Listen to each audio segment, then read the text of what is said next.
Okay everyone, तो ये जो ब्रैग इक्वेशन है, तो यहाँ पे जो मैं दिखा रहा हूँ जो डॉटेड करके, वो मेरा लैटिस पॉइंट पे स्फीयर है।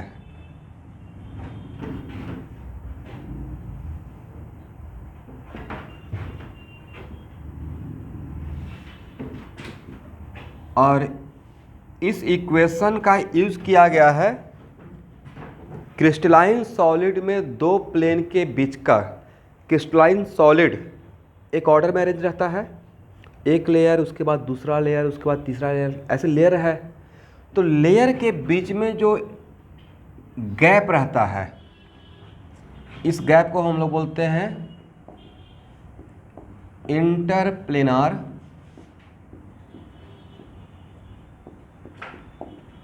स्पेसिंग, मतलब दो प्लेन के बीच का डिस्टेंस, गैप।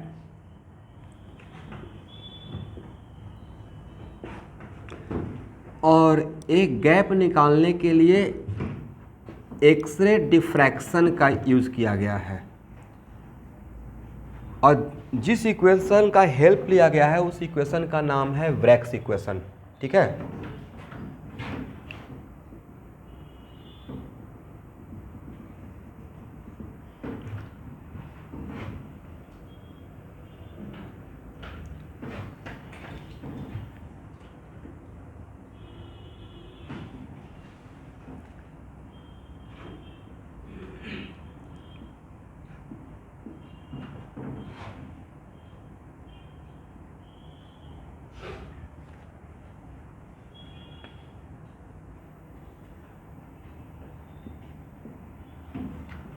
और यहाँ पे कॉन्सेप्ट यूज किया गया इंटरफेरेंस का। और वेव का इंटरफेरेंस हम लोग को wave theory of light, wave optics में पढ़ना है। ऑप्टिक्स दो टाइप का, रे ऑप्टिक्स, वेव ऑप्टिक्स। तो इसमें हम लोग का कंस्ट्रक्ट और इंटरफेरेंस, तो इंटरफेरेंस दो टाइप का भी मान के चलिए, ऐसे बहुत टाइप का होता है, लेकिन जनरली कंस्ट्रक्टिव और डिस्ट्रक्टिव हम लोग ज़्यादा ध्यान देते हैं, राइट। तो उसके लिए लेट अस सपोज मेरा इसका सोर्स सेम है, ये जहाँ से रे ऑफ लाइट आ रहा है, वेव का थोड़ा सा कॉन्सेप्ट बता रहा हूँ, तो सोर्स सेम है, एग्री। तो सोर्स सेम रहेगा, तो अगर सेम सोर्स से वेव ओरिजिनेट हो रहा है, तो यहाँ पे लेट अस सपोज इन दोनों का इनिशियल फेज डिफरेंस, दो वेव के बीच का इनिशियल फेज डिफरेंस भी होता है, जिसको इपॉक बोलते हैं, ऐसे मैं सिखाऊंगा। तो ये दोनों वेव, ये जो लाइट न मान के इसको वेव मानिए, राइट, या लाइट ही मानिए। तो ये दोनों कहाँ तक साथ साथ पैरेलल है, ये इस एटम से, इस आयन से स्ट्राइक करके रिफ्लेक्ट हो गया है, एग्री। और ये सेकेंड लेयर के एटम से, कौन सा लेयर से रिफ्लेक्ट हुआ है।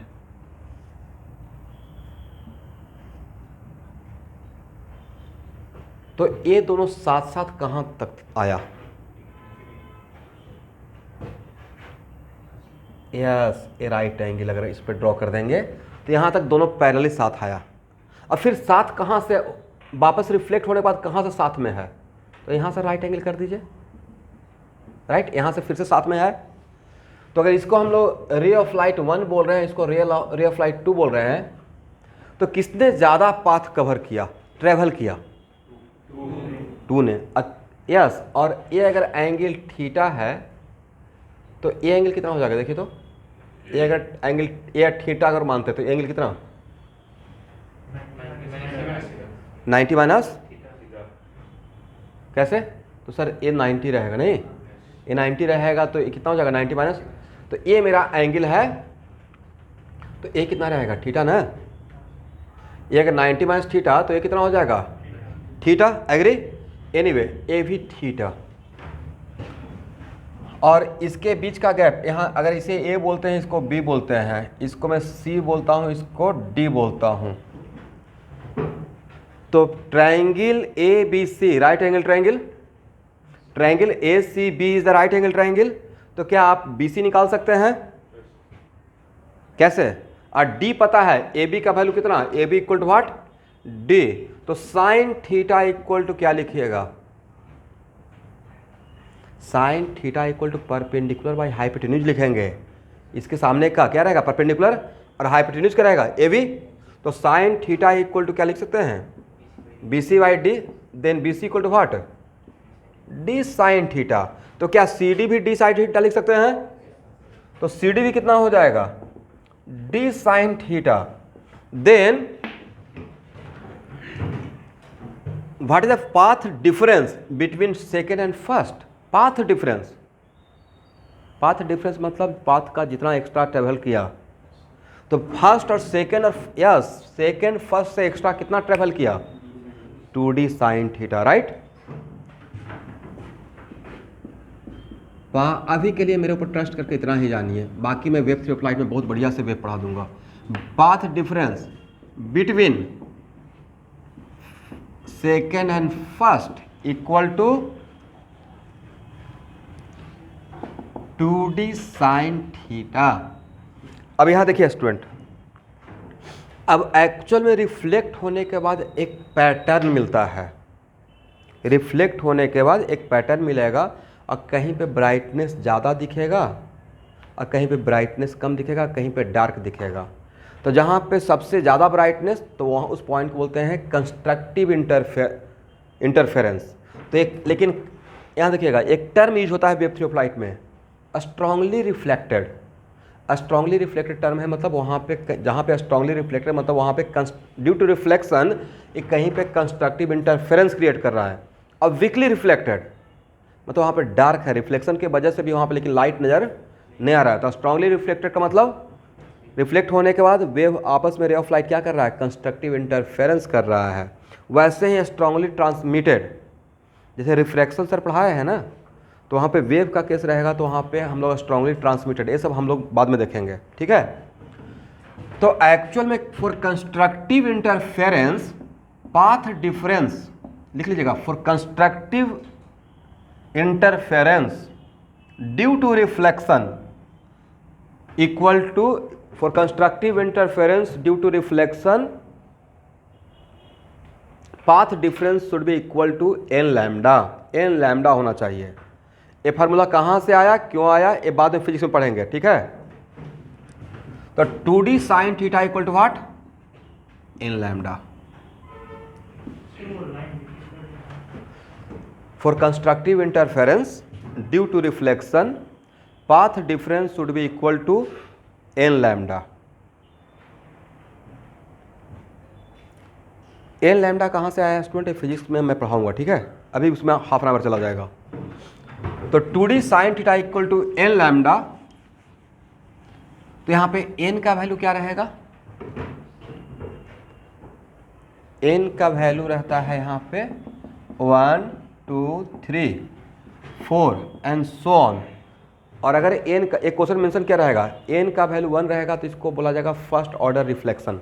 क्या बोला जाएगा, इस टाइप का क्वेश्चन अगर रहता है फर्स्ट ऑर्डर रिफ्लेक्शन, मतलब आपको फार्मूला लगाना है, बट फार्मूला में ऐसा भी हो सकता है कि लैम्डा दिया रहा है, डी दिया रहा है, थीटा पूछा जाए, राइट। तो लेकिन उसमें एन का वैल्यू क्या लेंगे, तो वो क्वेश्चन में मेंशन रहेगा फर्स्ट ऑर्डर रिफ्लेक्शन, तब एन का वैल्यू कितना लेंगे, सेकेंड ऑर्डर रिफ्लेक्शन, तब एन का वैल्यू कितना लेंगे 2 एंड सो ऑन। तो यहाँ पे एन क्या इंडिकेट करेगा, order of reflection. For example के तौर पे फर्स्ट ऑर्डर रिफ्लेक्शन मतलब एन का वैल्यू कितना लेना है 1 लेना है। तो एन का वैल्यू कहाँ तक जाएगा, जस्ट ऐसे ही मेरे मन किया मतलब थोड़ा पूछने का, मतलब एन का वैल्यू कहाँ तक लेके जाएंगे, कुछ भी नहीं ले सकते हैं, ऐसा नहीं कि एन का वैल्यू 1 2 3 से लेकर इन्फिनिटी तक।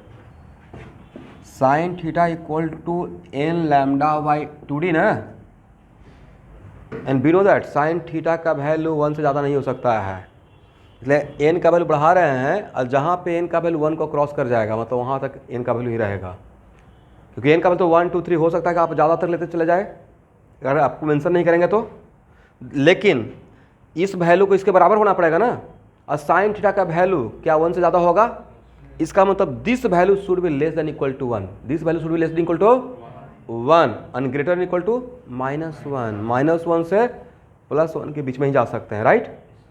अदरवाइज अगर बच्चों को नहीं पता रहता है ना, इस फार्मूला देख लेते हैं तो, और मैं बोलता हूँ एन का वैल्यू इंटीग्रल वैल्यू लीजिए 1 2 3, तो वो बहुत आगे तक सोच लेते हैं कि शायद कुछ भी ले सकते हैं, कुछ भी नहीं ले सकते हैं, उसका एक क्राइटेरिया लिमिटेशन है, यहाँ से पता चलता है, राइट। हाँ,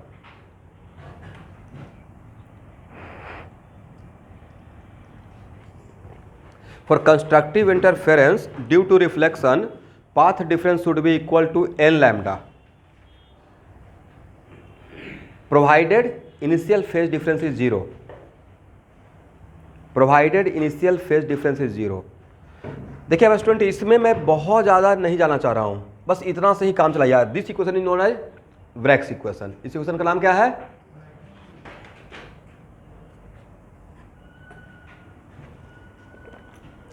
एक क्वेश्चन लिखे तो, X ray wavelength 1.54 angstrom, X ray of wavelength 1.54 angstrom, strike a crystal and observed to be deflected and are observed to be deflected at an angle 22.5 degree, are observed to be deflected at an angle 22.5 degree. Suppose first order deflection, calculate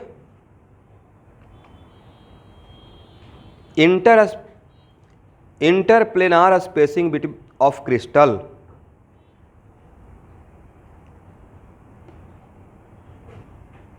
Calculate interplanar spacing of crystal which are responsible for this reflection. एक minute रुकिएगा student, यहाँ देखिए, यहाँ देखिएगा। ऐसा भी तो हो सकता है कि फर्स्ट रे ऑफ लाइट यहाँ पे स्ट्राइक किया और सेकेंड इसके प्लेन में आकर स्ट्राइक किया, और यहाँ से होता तब वहाँ पे मैं सेकेंड ऑर्डर बोलता उसको। ये क्या है? First order. तो फर्स्ट ऑर्डर में किसके बीच का गैप मिलेगा? इसके बीच का गैप मिलेगा, ठीक है। ये एक्चुअली मीनिंग कर रहा है, ये भी मान के चल सकते हैं।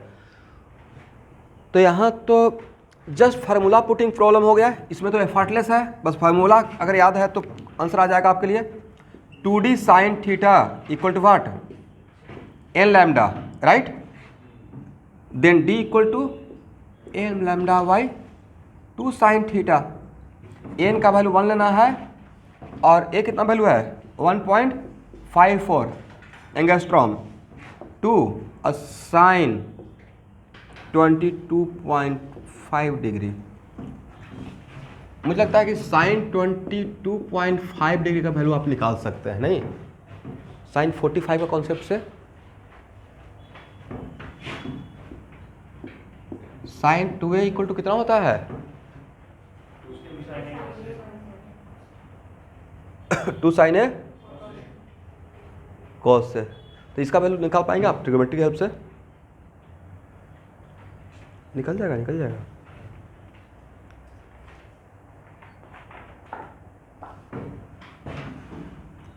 ऐसे निकाल लीजिए ना, यहाँ देखिए, cos 2a इक्वल टू 1 लिख दीजिए, यहाँ से निकल जाएगा। cos 2a equal to 1 minus 2 sine square है, और a को मान लीजिए 22.5, राइट। तो cos बहुत आसान है भाई, cos 45 equal to 1 minus 2 sine square 22.5, then sine 22.5 equal to कितना हो जाएगा? 1 माइनस कॉस 45 और divide by 2 root over. Calculation कर लीजिएगा, ठीक है। तो कैलकुलेशन घर पे कर लीजिए। एक और क्वेश्चन लिखिए, calculate the angle at which, first calculate the angle at which second order reflection will occurs. Calculate the angle at which second order reflection will occurs in an X-ray spectrometer.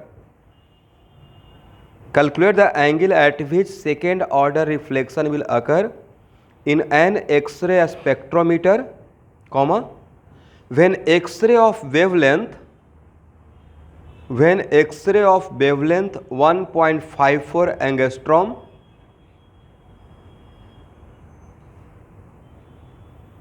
are diffracted by atoms of crystal,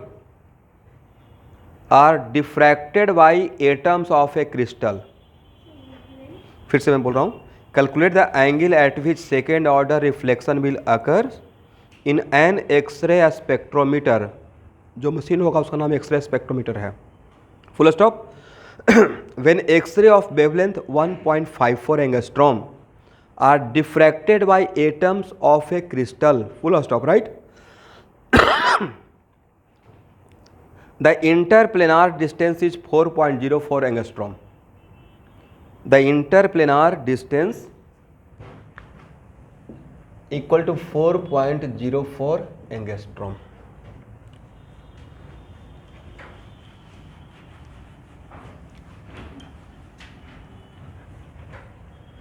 तो student यही formula लगाना है ना, 2d sin theta equal to what, N lambda. But अब यहाँ पे N का value second order 2 put करेंगे, right. 2d sin theta equal to 2 into lambda, 2 और 2 cancel, then sin theta equal to lambda by D. Lambda का value कितना है? 1.54 angstrom, right. और डी का वैल्यू एंगस्ट्रॉम, एंगस्ट्रॉम आपस में कैंसिल, डिवाइड कीजिए तो कितना वैल्यू आता है? कुछ नहीं, इतना तो लिख ही सकते हैं ना, साइन इनवर्स।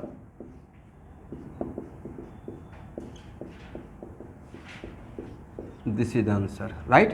ये कौन सा एंगल था? This angle, right. ऐसे चांस की बात है कि इसका वैल्यू है 22.5 डिग्री के आसपास। इसका कैलकुलेट कर लीजिएगा, फिर भी एंगल तो याद रहेगा नहीं, याद रहेगा? ऐसे मैं आंसर बता देता हूँ, इसका आंसर है 22.24 डिग्री। तो एग्जाम में अगर इस टाइप का क्वेश्चन दिया जाएगा तो इस तरीके से ऑप्शन सेट किया जाएगा, एग्जैक्टली एंगल तो दिया नहीं जाएगा। तो यही था फार्मूला। चलिए, क्लास असाइनमेंट का एक्सरसाइज फर्स्ट का पहला question, theory done.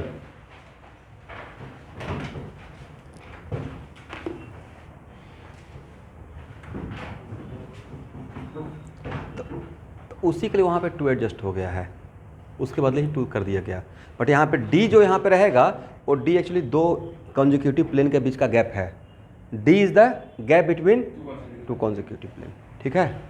Sir D remains uniform in AB also, and अगर उस पॉइंट को हम डी पकड़े नीचे के प्लेन को, सर डी कांस्टेंट रहेगा ना? मतलब फर्स्ट ऑर्डर और सेकंड ऑर्डर का? यस, फर्स्ट और सेकंड कुछ भी रहे, डी कांस्टेंट रहेगा, ठीक है। चलिए, एक्सरसाइज 1, क्लास असाइनमेंट का एक्सरसाइज 1 का पहला क्वेश्चन हो चुका है क्या?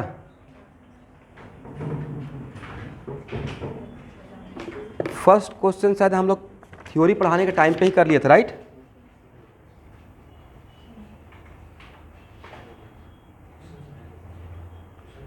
फिर भी बना लीजिए। एक compound form by element A and B has a cubic structure in which A atoms are at the corner of the cube and B atom are at the face center. Derive the formula of the compound. बिना pen उठाए answer बोलिए। A B, very good. Question number 2, starting बहुत आसान question से, ताकि आप लोग को अच्छा फील हो। बट ए भी आ जाएगा नीट में, कोई सरप्राइजिंग नहीं है।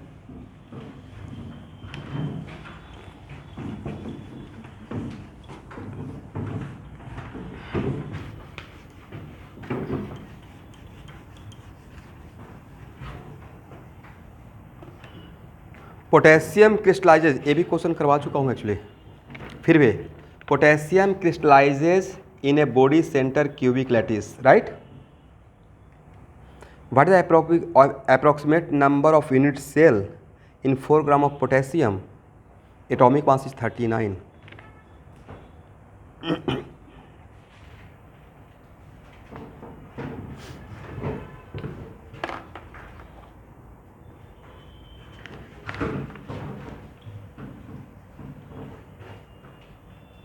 ओके एवरीवन, यहाँ देखिए तो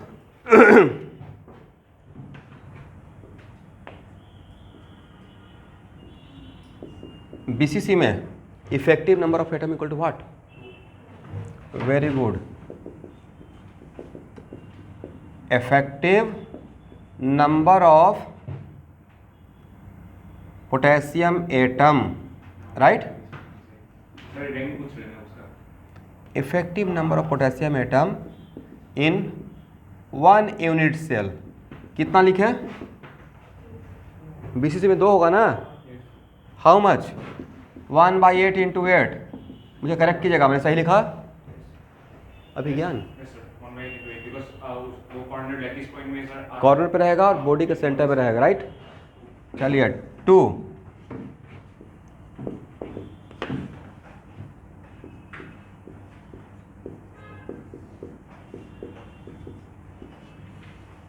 सर इसका जो एक मिनट, मुझे बताइए कि मैंने क्या किया।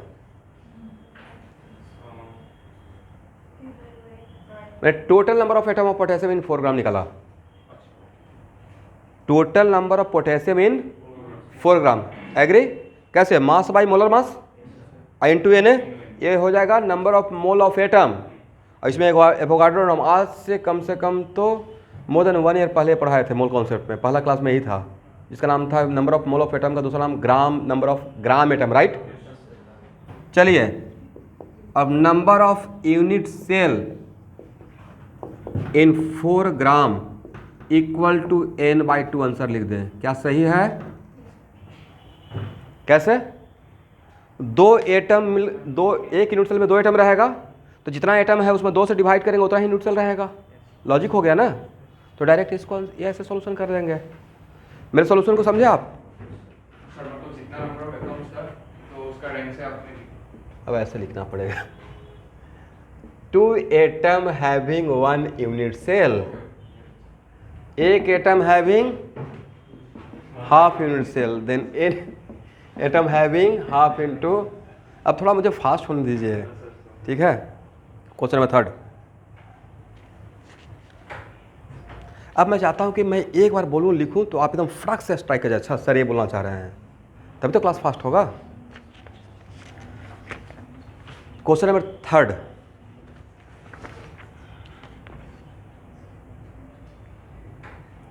a compound made up of A and B atom have a crystalline structure, right? In which A form कौन सा? HCP, right? And B occupy 2/3 of octahedral holes. What will be the simplest formula? यहाँ देखिए everyone, question online में सारे student join किए हुए हैं?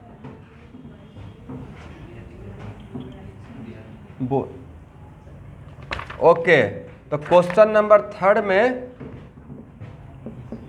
Number of A atom कितना? फास्ट, डायरेक्ट आंसर बोलिए भाई। HCP में how many effective number of atom due to lattice point? 6। Number of B atom, तो किसी भी क्लोज पैकिंग में जितना इफेक्टिव लैटिस स्पेयर होता है उतना ही ऑक्टाहेड्रल होल होता है, राइट? और उसका जस्ट डबल टीवी होता है। ये इस बार का नीट का क्वेश्चन था, राइट? तो 2/3 इंटू 6 कर दें, कितना हो जाएगा? 4। तो सिंपलेस्ट फार्मूला कितना हो गया? सॉरी, फार्मूला क्या हो गया? ये जो फार्मूला रहेगा this is not the simplest formula, this is a unit cell formula, right? तो unit cell formula becomes what? A6B4। तो इसका सिंपलेस्ट फार्मूला कितना रहेगा Shubhankar? This is a unit cell formula, right? But आपसे पूछा हूँ सिंपलेस्ट फार्मूला, तो answer should be A3B2 होना चाहिए। पीछे आंसर देखिए तो A3B2 है, एक्सरसाइज 1 का सबसे पीछे लास्ट में आंसर रहेगा, है A6B4 है या A3B2 है? Yes.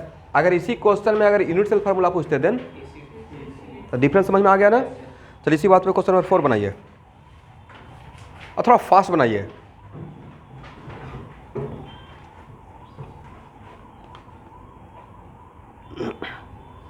An ionic compound made up of atom A and B has a face center cubic arrangement in which atom A are at the corner and B are at the face center.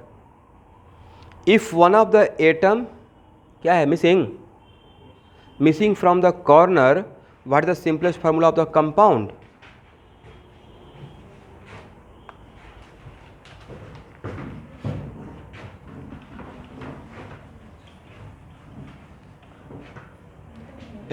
Question number कितना 4 है? Number of atom of A per unit cell, right? क्या 1/8 into 7 कर दें? 1/8 into 7 मतलब 7/8, is it right? और number of atom of B 3, half into 6 ना, ये सब लिखते रहिएगा, रिवीजन हो जाएगा। 3, तो आपका फार्मूला क्या हो गया? फार्मूला हो गया A 7/8 B 3। अब सिंपलेस्ट फार्मूला के लिए कितना से मल्टीप्लाई करें कि इंटीग्रल वैल्यू आ जाए, राइट? 8 से करेंगे तो कितना हो जाएगा? A7, यही तो आंसर होना चाहिए, क्या है? ठीक है ना? तो सर ऐसा क्वेश्चन अगर बोर्ड के एग्जाम में आ जाए तो बढ़िया रहेगा। ऐसा इसी टाइप का आएगा, घबराइए मत। Question number 5, solid state RCM के वर्कआउट नहीं बनाना है। सॉलिड स्टेट आरसीएम से नहीं बनाना है, अच्छा कलेक्शन नहीं है। बाकी सबका आरसीएम से बनाना है। मैं बचना नहीं चाह रहा हूँ, बता रहा हूँ कि वो वहाँ से नहीं करना है, ठीक है? तो वहाँ अदरवाइज वहाँ से ऐसा चीज़ मिलना स्टार्ट हो जाएगा, मिलर इंडेसेस वगैरह, जो कि सिलेबस का पार्ट नहीं है, तो आप कंफ्यूज हो जाइएगा, ठीक है?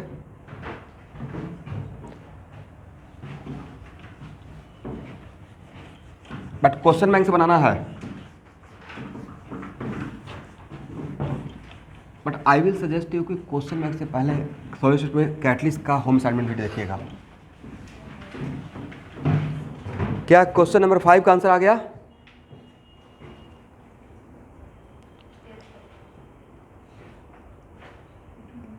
क्वेश्चन नंबर 5 का जिनका आंसर आ जाएगा वो क्वेश्चन नंबर 6 की तरफ बढ़िए।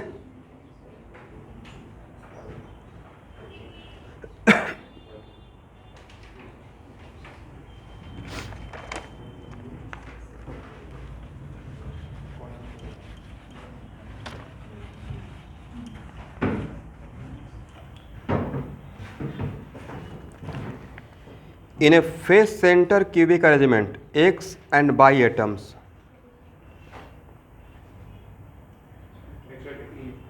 whose Y atoms are at the corner of the unit cell and X atom are at the face center.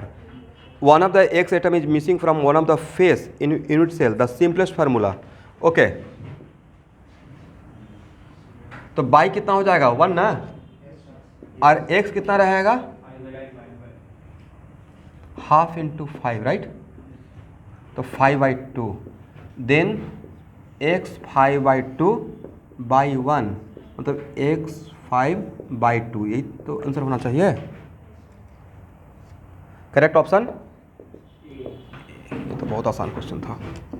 Question number 6,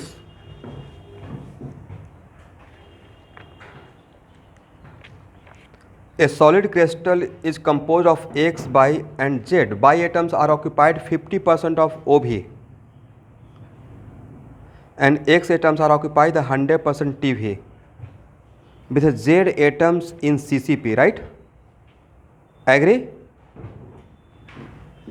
X, इसका मतलब इतना तो समझ में आ गया कि CCP है, CCP का ही दूसरा नाम FCC, और Z कहाँ पे है? FCC के लैटिस पॉइंट पे, तो Z कितना हो जाएगा? 4, और X कितना हो, Y कितना हो जाएगा? 50% of OV, then how many OV? Octahedral void ऐसे होता है 4 है, यस, बट हाफ इंटू 4 लिखेंगे, मतलब हाफ इंटू 4 मतलब 2, राइट? एंड X कितना? 100% TV, तो CCP में TV कितना होता है? 8, वेरी गुड। तो formula becomes sir X 8/2 Z 4, तो सिंपलेस्ट फार्मूला कितना हो जाएगा? X 4/1 Z 2, यही तो आंसर होना चाहिए। Correct option should be C. Irrational formula अब ऑप्शन से सीख लेंगे, अगर इस बात में कन्फ्यूजन है तो। देखते हो आंसर क्या है, आंसर ए है या सी है? ए। ओके, तो रेशनल फार्मूला का मतलब यहाँ पे सिंपलेस्ट फार्मूला नहीं है, राइट? जितना आया है उतना ही लिखना है, नहीं। रेशनल फार्मूला मतलब यूनिट सेल फार्मूला यहाँ पे बोला जा रहा है, कहीं पे नोट कीजिए। एसआई में बनाने से भी तो कुछ सीखेंगे। रेशनल फार्मूला का मतलब यहाँ पे क्या मीनिंग है, जो हम लोग को आ रहा है एक्चुअल में, रियलिटी में, ठीक है, यूनिट सेल फार्मूला। चलिए क्वेश्चन नंबर 7।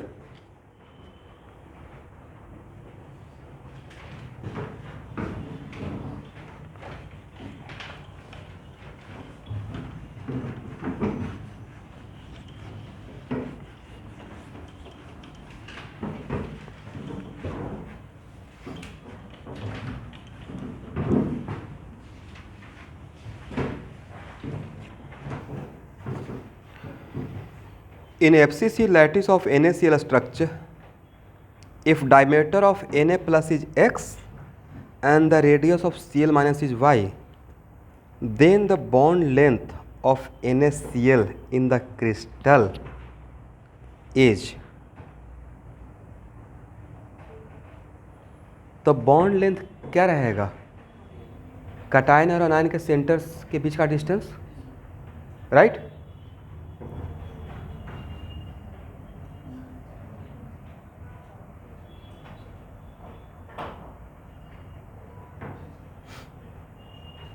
और it is very important to note that rock salt structure में Na प्लस और Cl माइनस आपस में टच में रहता है, इनपरफेक्ट था, राइट? कैसे सजा हुआ था ये तो पता है ना? नहीं, इस क्वेश्चन का डेप्थ समझिए स्टूडेंट, नहीं तो मिस्टेक हो जाएगा। जहाँ पे Na प्लस का स्फीयर Cl माइनस के स्फीयर को टच नहीं करेगा, तब तक बॉन्ड, अगर टच नहीं रहता तो क्या बॉन्ड लेंथ हम लोग R प्लस R माइनस लिख पाएंगे क्या? समटाइम्स ऐसा भी हो सकता है, it is very important to note that, कि कैटायन और अनायन आपस में कांटेक्ट में नहीं है, और तब इसके बीच का बॉन्ड लेंथ क्या रहेगा? अगर इसका रेडियस R है, इसका रेडियस, इसका R1 है, इसका R2 है, तो क्या bond length R1 plus R2 बोलेंगे, या bond length R1 plus R2 से ज़्यादा रहेगा? ज़्यादा रहेगा। इसमें इस क्वेश्चन में ये सिखाया जा रहा है। बट हम लोगों को तो पता है कि रॉक सॉल्ट स्ट्रक्चर में सोडियम और क्लोरीन का रेडियस 0.51 है, ये था ना पिछले क्लास की थ्योरी में। 0 पॉइंट इम्परफेक्ट है, मतलब आपस में बिल्कुल कॉन्टैक्ट में है। दैट्स वाई यहाँ पे क्या था, Cl माइनस, यहाँ पे क्या था, Cl माइनस, और यहाँ पे क्या है, Na प्लस, तो आपस में कॉन्टैक्ट में है, तो बॉन्ड लेंथ कितना हो जाएगा? डायमीटर कितना दिया हुआ है, तो रेडियस निकाल लीजिएगा सोडियम का x/2, और रेडियस कितना दिया हुआ है, y। तो correct answer should B x/2 plus y। इसमें कुछ कोई भी नहीं है, तो करेक्ट ऑप्शन डी रहेगा। हालांकि आंसर में none of this answer option में नहीं रहेगा, बट हम लोग का आंसर यही है, ठीक है। आंसर इसका गलत दिया हुआ होगा। आंसर क्या है? करेक्ट आंसर डी लिखिए, ठीक है, क्योंकि ये रहेगा ना this one, right. Question number 8।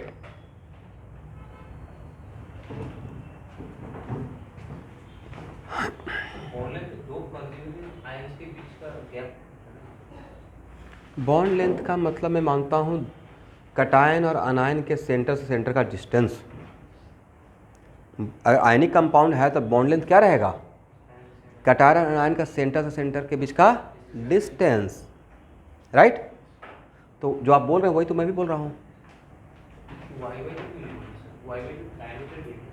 By radius था, ठीक है।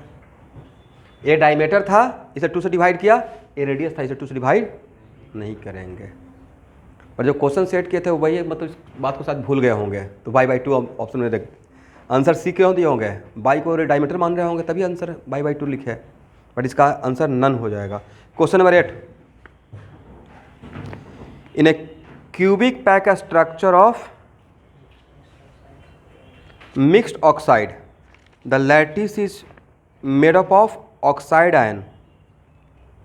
आगे क्या लिखा हुआ है बोली तो, यहाँ पे मिसिंग है मेरा 1/5 ऑफ टीवी और ऑक्यूपाइड बाई, तो 1/5 मतलब 1/5 इंटू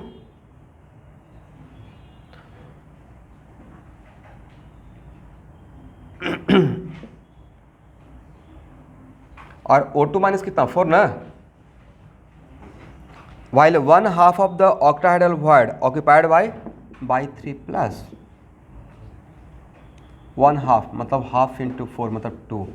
देन फार्मूला क्या होगा, तो फार्मूला हो जाएगा x 8/5 इंटू बाई 2 O4। कितना से मल्टीप्लाई करते तो इंटीग्रल वैल्यू हो जाएगा एवरीवन, सिंपलेस्ट वैल्यू क्या हो सकता है, यस 5 से मल्टीप्लाई कर देंगे राइट।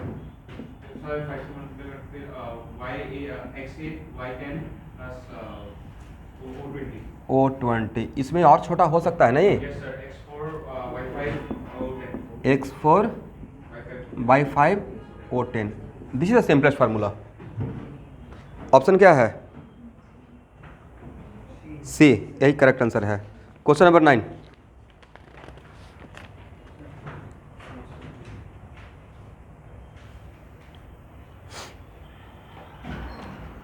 क्वेश्चन नंबर 9 देखिए,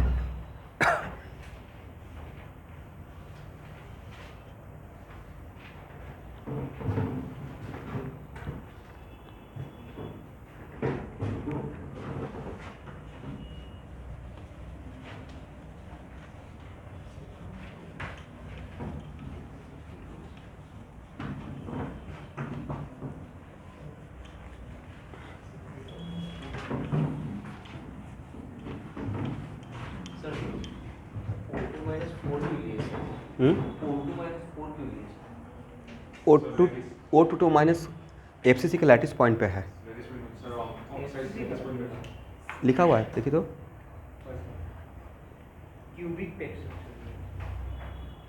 क्यूबिक,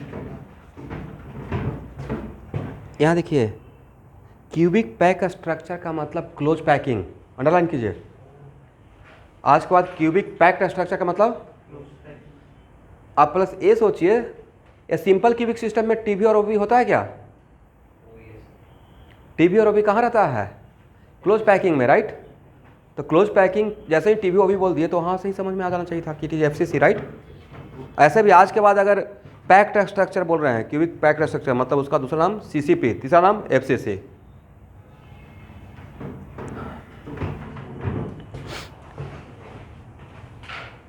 क्वेश्चन नंबर 9 बन जाएगा, if 3 elements x, y and z crystallizes in a cubic solid lattice with x atom at the corner मतलब 1 हो जाएगा, and y atom at the cube center 1 हो जाएगा, z atom at the edges, very good, सारे as पे z रहेगा, तो 1 as पे का स्फीयर कितना कंट्रीब्यूट करता है 1/4, और कितना एज होता है 12, तो 1/4 इंटू 12, वेरी गुड 3। तो फार्मूला शुड भी x1/1 ऐसा xyz3 xy, तो ये तो बिना पेन उठाए हुए आंसर देने वाला क्वेश्चन था राइट। क्वेश्चन नंबर 10,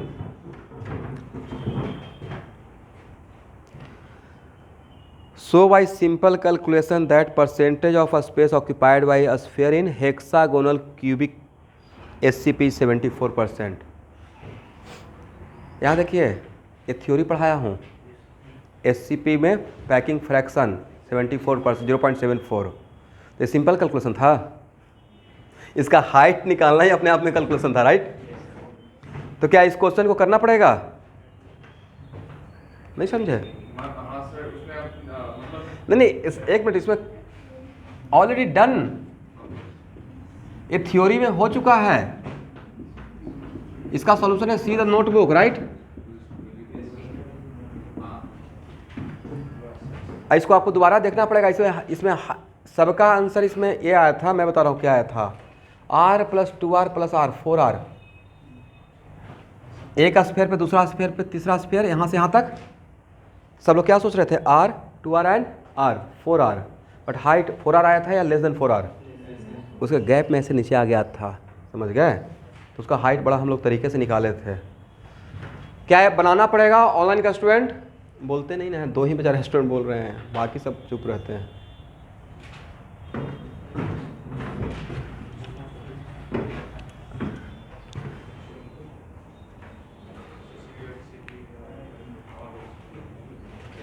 और भी स्टूडेंट ज्वाइन किए हुए हैं ना। देखिए क्वेश्चन नंबर 10 को केयरफुली देखिएगा, इसे कोई डाउट नहीं कि इसका हाइट फर्स्ट टर्म के एग्जाम में आ जाए, सिर्फ हाइट का value in terms of R, correct, उसका रट्टा मार लीजिएगा, शॉर्ट नोट्स में रख लीजिएगा, वहाँ पे आपके पास टाइम नहीं रहेगा उतना कैलकुलेट करने का, समझ रहे हैं ना। इसका हाइट इंपॉर्टेंट है, सबको मैं बोल रहा हूँ, शॉर्ट नोट्स में रख लीजिएगा हाइट, ठीक है। ऑनलाइन स्टूडेंट हाइट ऐसे था कितना,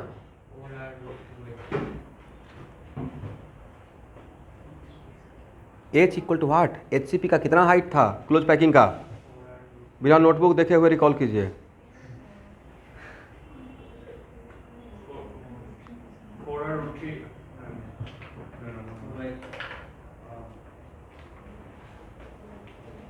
कैसे काम चलेगा भाई, मतलब इस कॉन्फिडेंस में है कि निकाल लेंगे।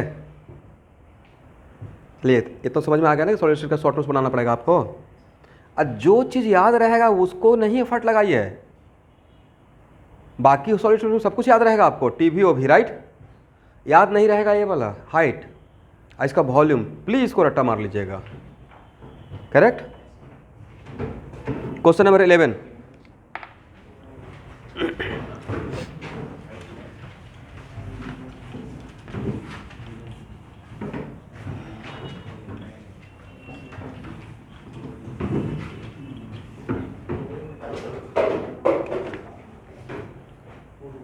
एन एलिमेंट, क्वेश्चन नंबर 11 सब लोग पढ़ेंगे और आप लोग आइडिया दीजिएगा कि इसको क्वेश्चन को कैसे प्रोसीड किया जाए। An element crystallizes into a structure which may be described by cubic type of unit cell having 1 atom in each corner of the cube and 2 atom on one of its face diagonal. Agree?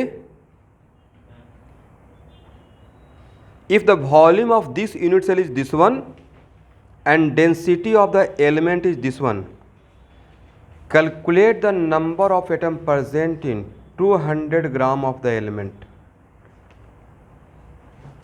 Sir, उसका cell into mass by Avogadro number एक minute, calculate number of atoms present in, हाँ बोलिए वेदांग।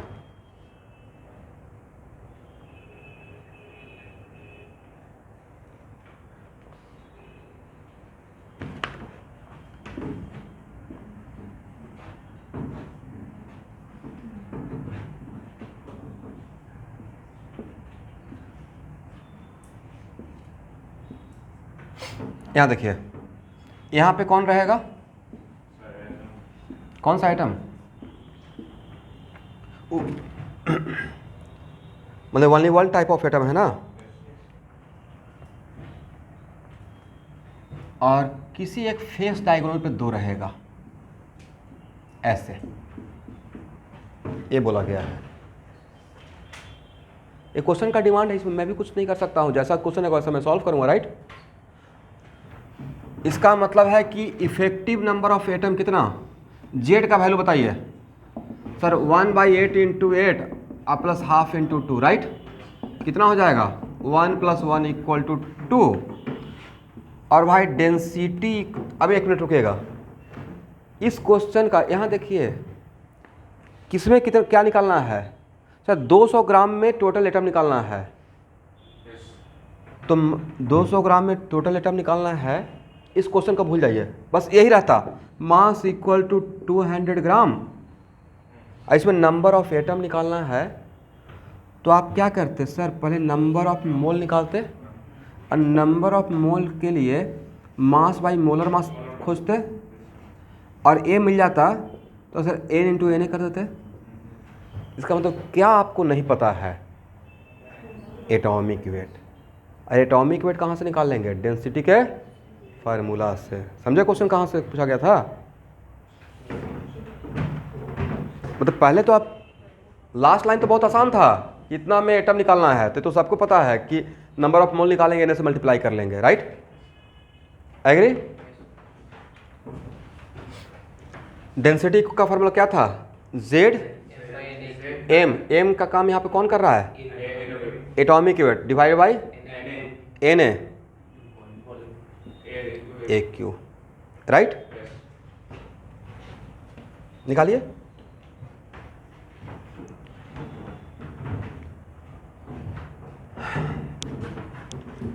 इसमें unit का ख्याल रखना पड़ेगा आपको, राइट? 7.2 ग्राम पर सेंटीमीटर क्यूब टू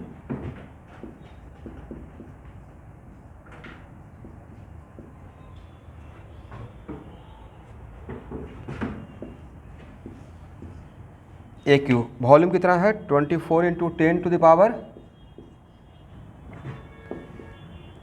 -24 ना। देखिए सेंटीमीटर क्यूब, सेंटीमीटर क्यूब। एक काम करते हैं, कैलकुलेशन से बचने के लिए एक काम किया जाए, A W by N A निकाल लेते हैं। हो सकता है कि एन ए जाके कैंसिल हो जाए, या ए डब्ल्यू का वैल्यू एन ए के टर्म में निकाल लेते हैं। A W equal to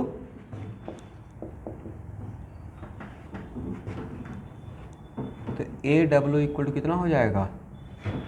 7.2 into N ए, इसको 12 कर लिया जाए, into 12 into 10 to the power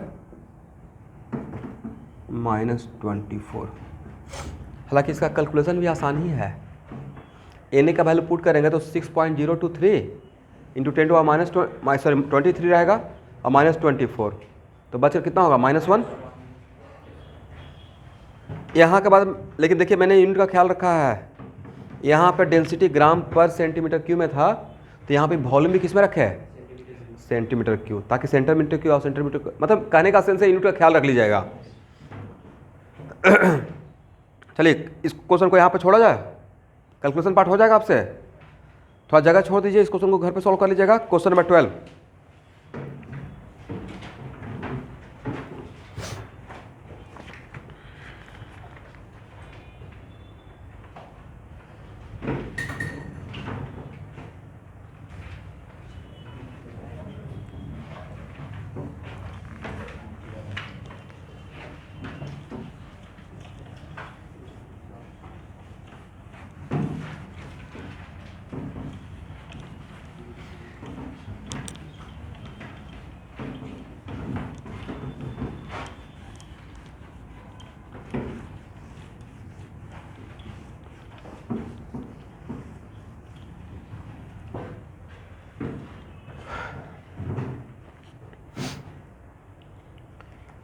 Calculate the void fraction for the structure formed by A and B atom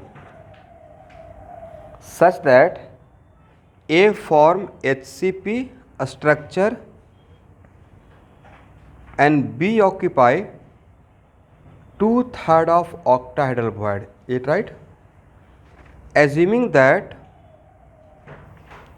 B atoms are exactly fitting into octahedral void, मतलब perfect arrangement. Is it right?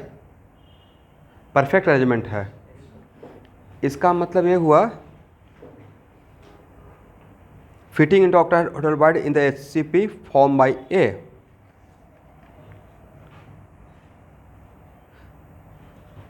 इसका मतलब यहाँ देखिए, बातों को समझिए, ये बढ़िया क्वेश्चन आपके लिए दिया गया। इसका मतलब ये हुआ कि RB/RA एग्जैक्टली 0.414 है, राइट? ऑक्टाहेड्रल का परफेक्ट अरेंजमेंट के लिए रेडियस रेशियो कितना था? वॉइड का रेडियस और लैटिस पॉइंट का स्फीयर का रेडियस एग्जैक्टली 0. इनडायरेक्टली आपको ये वैल्यू दे दिया हूँ 0.414, समझे?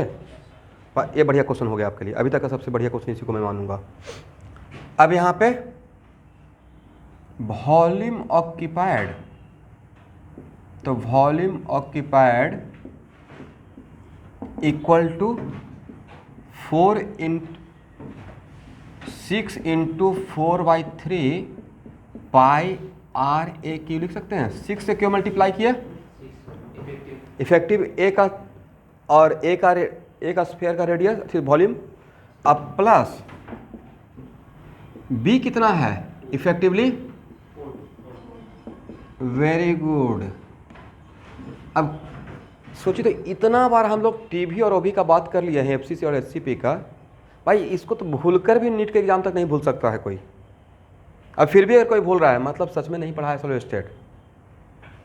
वैसे ही कोई भी फिजिकल केमिस्ट्री का इतना रिगरस हम लोग प्रैक्टिस कर रहे हैं, इलेक्ट्रोकेमिस्ट्री चाहे chemical equilibrium, ionic equilibrium, RC में खोजी से बनाने के लिए बोले हैं, फिर कैटलिस्ट का असाइनमेंट भेज दिया हो ना? भेजे नहीं भेजे हैं? पहले तो क्लास असाइनमेंट सॉल्व किए हैं दोनों का, फिर होम असाइनमेंट, फिर क्वेश्चन बैंक बोले हैं। इतना बनाने के बाद अगर क्वेश्चन छूटता है मतलब आप नहीं सही से बनाए हैं, मतलब क्वेश्चन का एंजॉय नहीं किए। जैसे मैं बनाता तो देखते हैं क्या करते हैं, क्वेश्चन को फिल करता हूँ, क्या पूछा जा रहा है, क्या इसमें लगाना है। तो जब इतना आपका माइंड बार बार रोटेट करेगा तो अब इसलिए सारा कॉन्सेप्ट क्रिस्टल क्लियर रहेगा। अब 100% पागलपन होता है, कुछ नहीं होता है, बट 90% 80% तो कर सकते हैं, और उतना ही चाहिए करियर के लिए।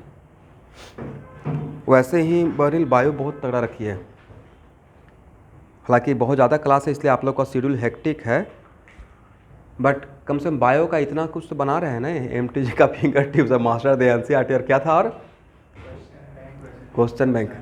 मतलब आप लोग सब कुछ बना लेते हैं या थोड़ा बहुत बना के चल देते हैं? बन जाता है सब? बन रहा है बॉटनी का क्वेश्चन, बट और जूलॉजी थोड़ा बहुत डाउट रहता है, तो मैम से कांटेक्ट कीजिए। एक्चुअली जेनेटिक्स का पूरा हुआ भी नहीं है। देखिए अगर एक बात मैं बोलूँगा तो सच में मुझे बायो पढ़ना रहता, मैं रट्टा मार के क्वेश्चन सब सोल्व कर देता। मतलब उसमें थ्योरी पार्ट ज़्यादा है ना, तो जहाँ पे वैसा पार्ट रहेगा प्योर इनऑर्गेनिक, सच बता रहा हूँ ये ट्रूथ है, सही से मैं लाइफ में 2 ही ट्यूशन किया, ऑर्गेनिक और फिजिक्स। फिजिकल केमिस्ट्री खुद से अच्छा किया हूँ, खुद से थ्योरी पढ़ा हूँ, और आरसीएम और IIT question bank. Pure inorganic खुद से एक एक लाइन खुद से नोट्स बनाया हुआ है, किसी टीचर से नहीं पढ़ा हूँ। मैथ खुद से किया हूँ, हाँ उसमें आइडिया था और थोड़ा जुगाड़ टेक्नोलॉजी भी था पटना में, तो कोई अच्छे टीचर है उनका नोट्स कहीं से आ गया। पढ़ने वाला कोई चाहेगा, कोई गुवाहाटी में आपका ही फ्रेंड अगर कैटलिस्ट से पढ़ना चाह रहा है या अभी भी हेल्प लेना चाह रहा है मुझसे और नहीं यहाँ पे पढ़ रहा है, चाहेगा तो जुगाड़ कर लेगा। और अगर आपसे कोई मांगता है तो दे दीजिएगा, लिस्ट शेयर करिए, कोई बात नहीं, उससे मेरा ही 2% नाम हो जाएगा। वो तो मैं जानबूझ के पब्लिक नहीं करता हूँ थोड़ा सा, लेकिन अभी मैं अल्केन का कर दिया हूँ सेकंड लेक्चर पब्लिक, आप लोग देख लीजिएगा। ये जानबूझ के कर दिया कि अब शेयर करेंगे टाइम लग जाएगा, तो कल मैं ऐसे ही रात में पता नहीं क्या माइंड में आया, तो मैं सोच रहा हूँ सारा रिएक्शन शेयर कर दूँगा, पब्लिक कर दूँगा, डायरेक्टली आपके पास पहुँचते रहे सही टाइम से, ठीक है।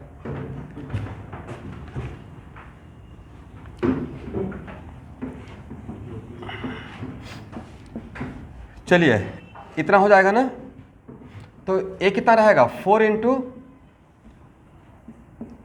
4/3 पाई। अब इसमें सबसे बड़ा काम क्या था, देखिए जो चीज़ को हम लोग भूलना चाह रहे थे वो आ ही गया, volume of HCP, right, volume of HCP. But यहाँ पे एचसीपी का वॉल्यूम के लिए क्या लिखेंगे,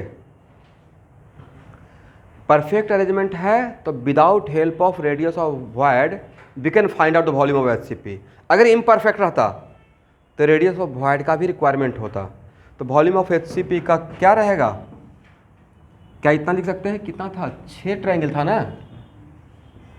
6 इंटू √3/4। इक्विलेटरल ट्रायंगल का एरिया इतना ही होता है, what is the area of equilateral triangle, correct. ये 6 से क्यों मल्टीप्लाई किया, समझ में आ गया? Area of the base and to height, height कितना था इन टर्म्स ऑफ ए, देख लीजिए एक बार थ्योरी, क्योंकि इसमें मिस्टेक नहीं कर सकते हैं। हाइट कितना 4 अंडर रूट 2/3 आर, ए था हाइट, और ए इक्वल टू 2r ना, ए इक्वल टू 2r, इसका मतलब ये हो गया 6√3/4 2r का क्यूब 4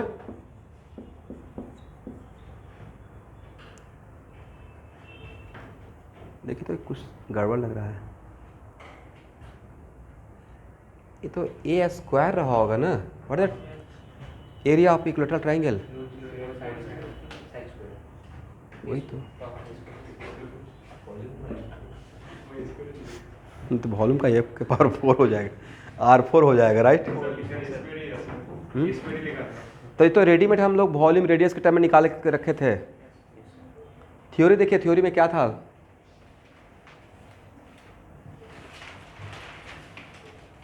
वॉल्यूम ऑफ HCP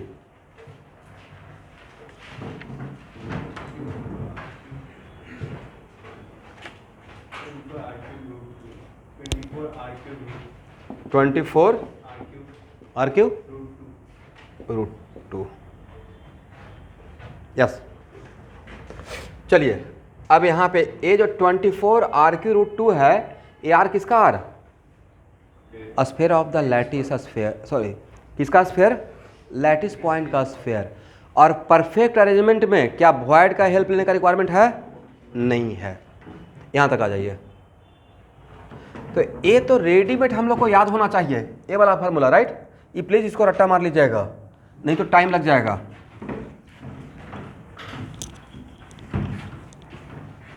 तो packing fraction equal to 6 4/3 pi RAQ अब प्लस 4 इंटू 4/3 पाई 0.414 RA, क्या इतना लिख सकते हैं, radius of void in terms of radius of lattice sphere RB/RA कितना था 0.4, तो क्या हम लोग RB के बदले उतना पुट कर सकते हैं, और डिवाइडेड बाई 24√2 RAQ, क्या सब जगह से RAQ कॉमन हो जाएगा, और ऊपर का RAQ और नीचे का RAQ कैंसिल आउट हो जाएगा, तो और उसके बाद एवरीथिंग इज नोन, कैलकुलेशन कर लेंगे।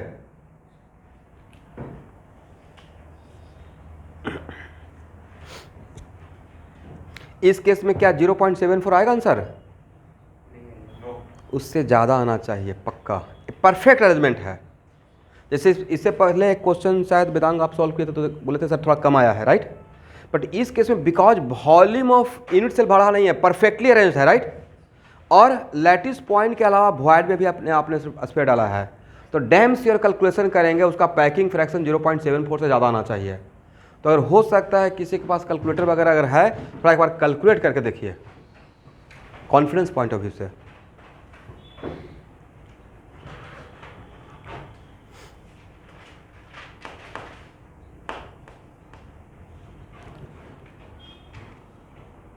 यहाँ के बाद ही एग्जाम में पेशेंस रहेगा, मेन काम इसका कैलकुलेशन है, राइट।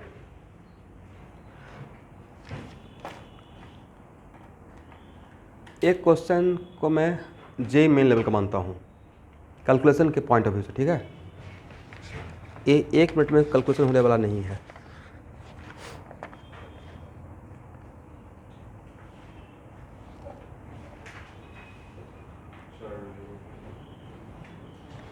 तो इसका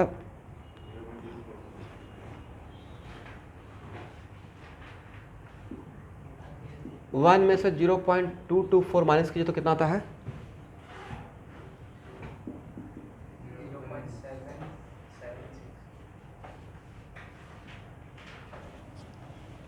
तो इसका आंसर है 0. मतलब इसका पैकिंग फ्रैक्शन जो कैलकुलेशन कीजिएगा तो 0.776, मतलब 77.6% पैक्ट है। बट विदाउट वॉइड में स्फीयर का 0.74% इफेक्ट था, राइट। तो पैकिंग परसेंट घटा या बढ़ गया है? बढ़ गया है। तो ये पैकिंग फ्रैक्शन निकाल लिए तो वॉइड फ्रैक्शन निकल जाएगा। यस, यही आंसर है। बट हम लोग सबसे पहले निकाल क्या रहे थे? पैकिंग। तो ऐसा भी क्वेश्चन रहेगा। तो ये जो पैकिंग फ्रैक्शन है, when with sphere in some of the voids, with sphere in some of the void, समझ गए। ये तो सिर्फ ये रट्टा मार के भी चले जाएंगे 0.74 तो काम नहीं आएगा। वो कब था? When there is no sphere in the void, right. चलिए क्वेश्चन नंबर 13।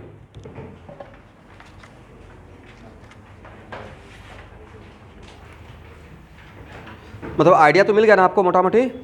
13 बनाइए।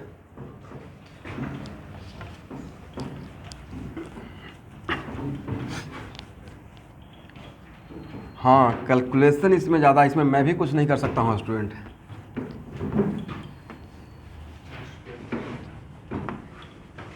लेकिन कम से कम देखिए, इतना कैलकुलेटिव आने का चांस कम है, लेकिन अब मैं अपना पढ़ाता हूँ, क्लासेस हम बनाए हुए हैं तो सॉल्व कर लेते हैं।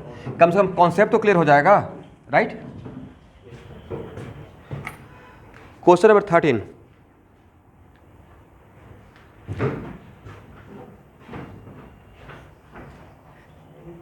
नहीं, इसमें नहीं, जेडीएल में कैलकुलेटर अलाउ नहीं किया जाएगा। बट आप बी पॉजिटिव ना। ऐसा क्यों लग रहा है कि सारा क्वेश्चन फिजिकल केमिस्ट्री का इतना ही कैलकुलेटिव रहेगा? कोई एक क्वेश्चन इतना कैलकुलेटिव रहेगा, राइट। एक क्वेश्चन में तो हम लोग पेशेंस रख ही सकते हैं। लगता है सारा क्वेश्चन कैलकुलेशन का पूछा जाएगा, इसलिए सारा क्वेश्चन सॉलिड स्टेट का नहीं आएगा, डोंट वरी। और ये भी जरूरी नहीं कि यही आएगा, हो सकता है कि फार्मूला निकालने के लिए या ऐसा क्वेश्चन आ जाए टीवी और ओवी कितना होता है, ये भी हो सकता है। 13 कितना है भाई? एक क्वेश्चन, ये सब क्वेश्चन सॉल्व कर रहे हैं क्योंकि कॉमन क्लास है, एडवांस लेवल तक का मैं सोच रहा हूँ, ठीक है। Lithium iodide crystal has FCC if the age length of the unit cell is 620 picometer, determine the ionic radius of I minus.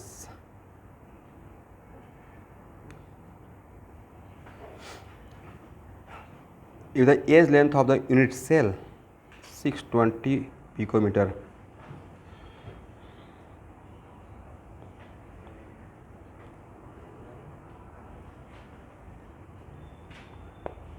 इस क्वेश्चन में कुछ मिसिंग है नहीं।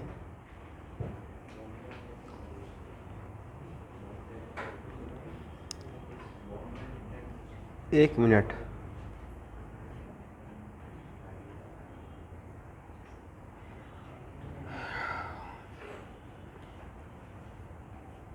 एक क्वेश्चन मुझे थोड़ा इनकम्प्लीट लग रहा है। लिथियम आयोडाइड क्रिस्टल है जब फेस सेंटर, राइट।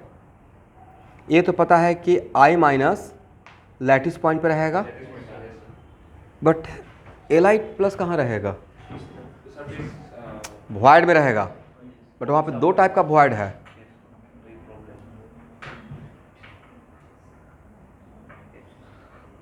और अगर वॉइड में भी रहेगा तो परफेक्ट है या इम्परफेक्ट है, ये इन्फॉर्मेशन मुझे मिसिंग लग रहा है,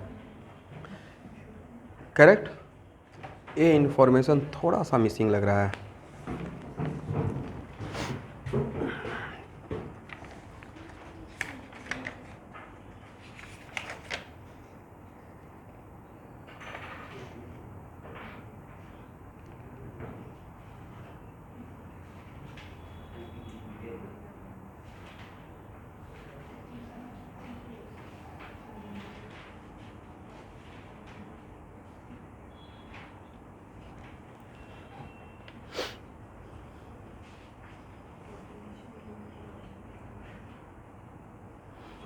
अब एक मिनट रुकिए स्टूडेंट, एक काम कीजिएगा,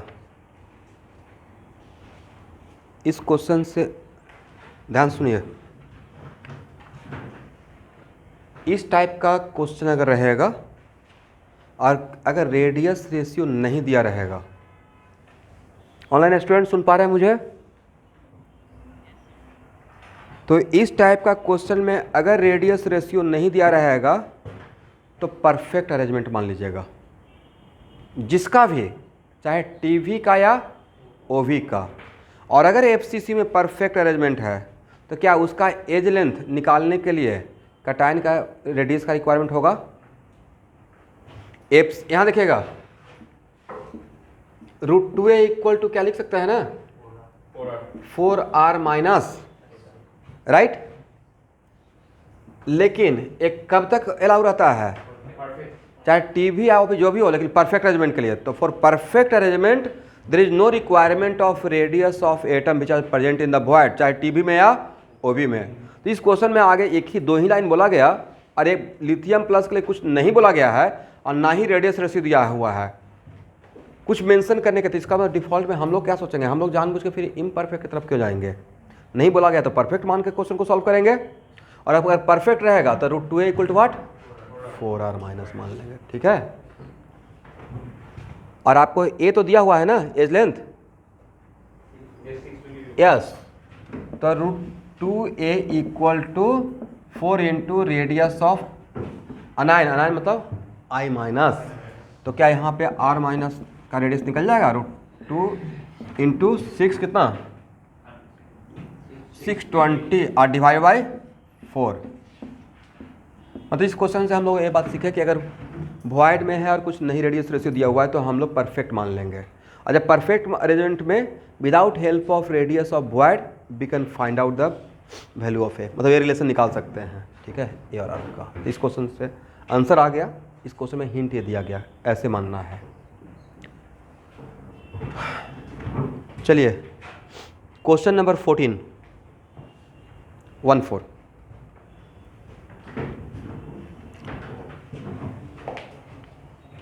क्वेश्चन नंबर 14 आने का चांस रहेगा।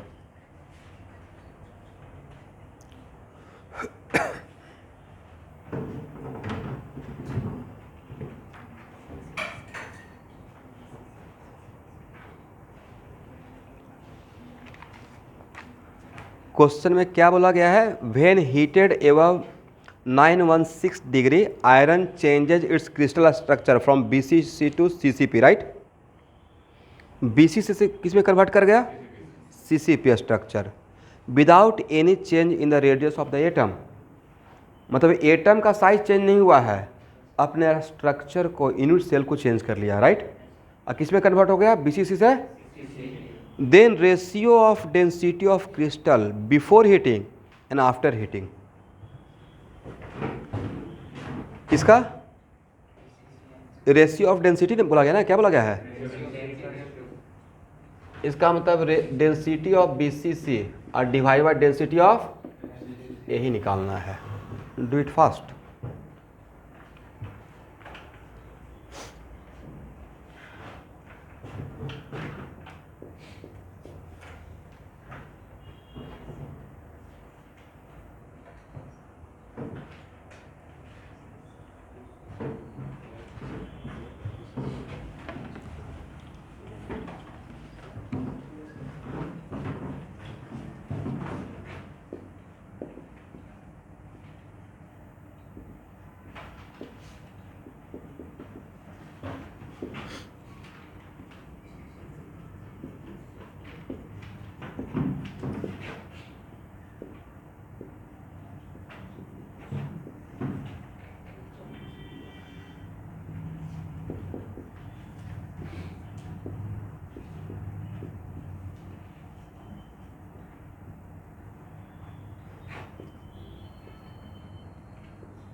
ऑप्शन में देखिए तो ऑप्शन दिया हुआ है, अब डिवाइड करने के बाद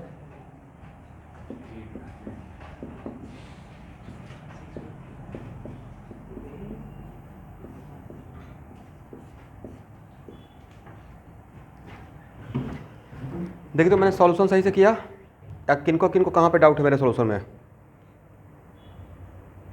बीसीसी का क्यूब का लेंथ, एज लेंथ और एफसीसी का सेम रहेगा या अलग अलग हो जाएगा? तो बीसीसी के लिए मैंने जब काम करना स्टार्ट किया but radius of atom change नहीं हो रहा, राइट?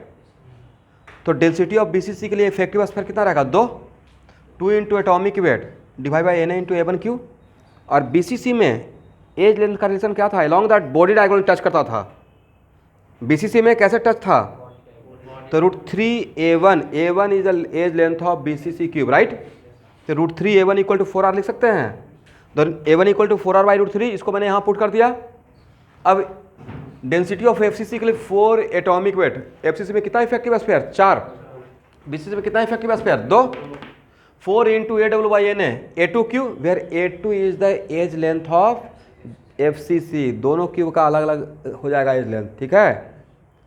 और A2 इक्वल, यहाँ देखिएगा A2 निकालने के लिए एफसीसी है तो फेस, इसका जो स्फीयर टच करता था अलॉन्ग द फेस डायगोनल, यहाँ पे only one type of sphere है, there is no sphere in the void, right? तो √2 A2 इक्वल टू 4R लिख सकते हैं। Then A2 equal to 4R by √2, इसको यहाँ पुट कर दिए, A मिल गया। एग्री ना? अब दिस बाई दिस कीजिए, क्या क्या कैंसिल हो जाएगा? AW कैंसिल हो जाएगा, R कैंसिल हो जाएगा, 4R ही कैंसिल हो जाएगा, राइट? तो बाकी कैलकुलेट करके रेशियो कितना आया? इसका तो कैलकुलेशन कर सकते हैं, ये टफ कैलकुलेशन नहीं है। कितना? एकदम फ्रैक्शन वैल्यू तक जाइए, ऑप्शन में फ्रैक्शन वैल्यू तक है।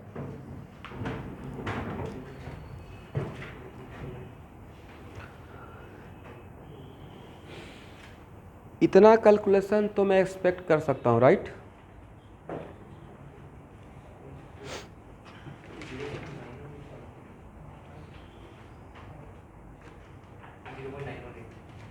जीरो पॉइंट आंसर देखिए तो बी है, ठीक है? इस टाइप का क्वेश्चन पक्का आएगा, ठीक है?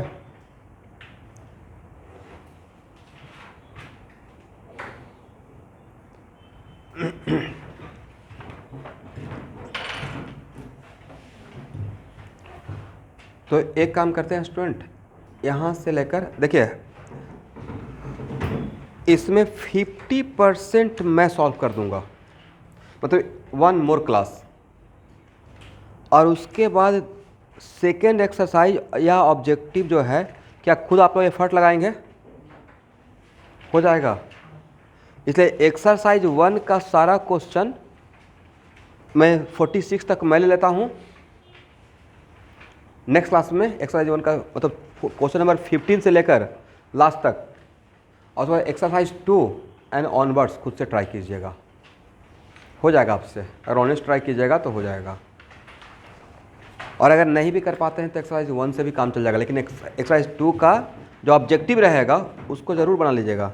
But this is only class assignment, home assignment में सिर्फ MCQ है, और नीट के लिए आसान क्वेश्चन है, जेईई मेरे के लिए थोड़ा सा टफर रहेगा, लेकिन ऑलमोस्ट सेम ही लेवल है, ठीक है? आज के लिए इतना ही, मिलते हैं 9 बजे।